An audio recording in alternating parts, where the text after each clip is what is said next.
судлаач акробатын нэр жүжигчин Яндунгийн Батуулт улсын циркэд 1976 онд жүжигчин болж 40 гаруй уран бүтээлд оролцсон тоглохдоо дэлхийн циркийн дээд амжилтыг хургуудад тогтоож байжээ. Үүнд 1978 онд урлаг спортын баяраар циркийн манежинд газраас анх удаа 2 эргэлт хийсэн. 1979 онд дорж намжил ахлагчтай шидэх банцны үзүүлбэрт 3 давхарт 2 эргэлтийг анх удаа хийж 5 м өндөр тулах тэмцвэр дээр сайл дэргийн очиж давхар мөрөн дээрээс 3 давхарт сайл дэргийн очдог төрхүүдийг акробатын төрөлд шинээр оруулж ирсэн байна.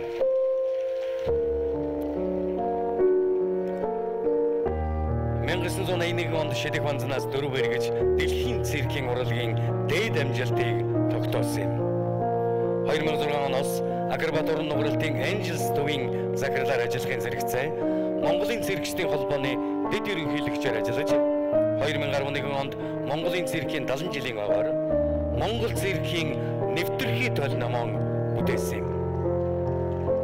Уг ном нь 2011 оны шилдэг номоор шалгарсан түүхтэй. 1978 онд Монголын хувьсгал залуучуудын эвлэлийн төв хорооны тэргүүний ажилтан залуу алтан медаль. 1981 онд Монголын хувьсгал залуучуудын эвлэлийн нэрмжид шагнал. 1990 онд алтан гадас удангуудаар шагнагдаж байсан юм.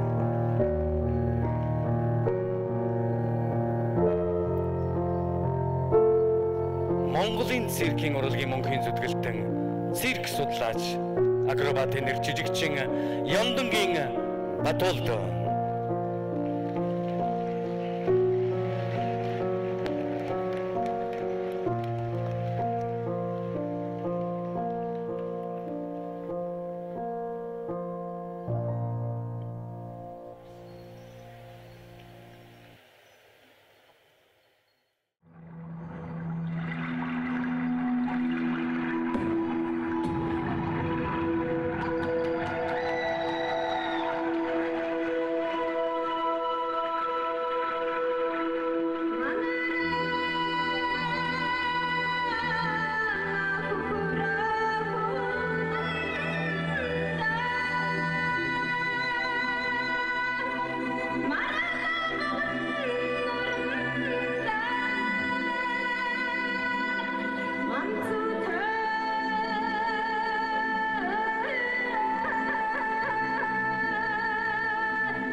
Монголын зэргийн нэрт акробатчин Ёндогийн Батуулдын нэрэмжит акробатын Анжис Төвийн залуучууд